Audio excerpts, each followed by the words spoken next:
It's been checkpoint after checkpoint, and we have definitely, as we've been traveling north from the Nigerian... Driving along highways from one town to another in northeastern Nigeria comes at a high cost. Due to the Boko Haram insurgency, security checkpoints were established to limit the movement of terrorists and weapons. Some of these checkpoints in Borno State have become cash cows. How? Let me explain.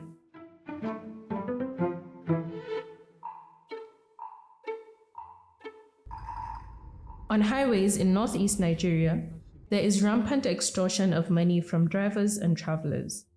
This significantly impacts the cost of transportation and the livelihoods of those who depend on these routes. There are different ways security personnel extort money from drivers. One common method is by intimidating and coercing them to pay unofficial tickets, ranging from 50 naira to 100 naira.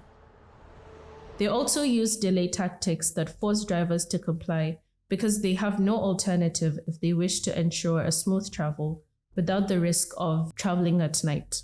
For example, one driver, Samaila Osman, pays 1,200 naira daily to security personnel to avoid delays, and this cost is often referred to as, "What do you have for the boys' money?"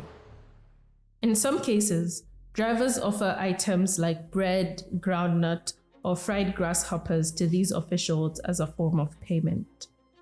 The extortion is particularly prevalent along the Maiduguri-Goza road in Borno State.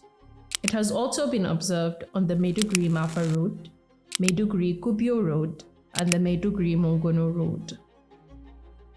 There are approximately 18 checkpoints between Mona Park in Maiduguri and Mafa town, and at every checkpoint, drivers must unwillingly pay a token to proceed.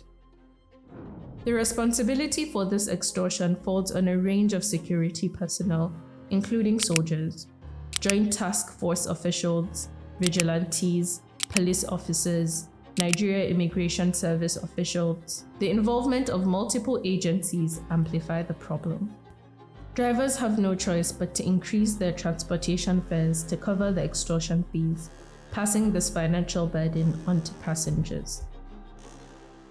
Extortion takes not only a toll on business owners, but also their enterprises. Illegitimate levies on their goods leads to a reduction in profits they make, disruptions stemming from evading extortion, and a loss of trust in security and regulations. These adverse consequences collectively act as deterrents to economic growth and discourage potential investments in afflicted regions. Drivers who comply and pay this fee are allowed to pass freely, while those who refuse are unnecessarily delayed and maltreated. This undermines security efforts as proper security checks are bypassed. It also creates opportunities for insurgents to exploit checkpoints, potentially facilitating the movement of arms and explosives. No woman being can accept.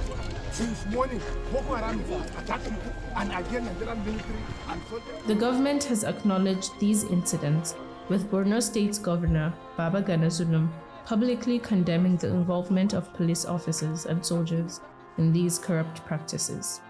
However, despite increased budget allocations for defense and security, corruption among officers persists. Addressing roadside extortion by security forces is a complex issue, but it can be tackled through a combination of strategies involving government agencies, civil society, and the public.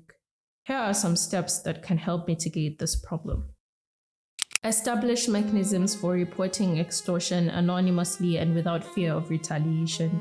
This could include hotlines, online reporting platforms, or dedicated units within law enforcement agencies to investigate complaints. Implement transparent payment systems for fines, penalties, and fees associated with law enforcement. Implement technology solutions such as body cameras and GPS tracking to monitor the actions of security personnel. Strengthen whistleblower protection laws to encourage individuals who witness extortion to come forward with information, knowing that they will be protected.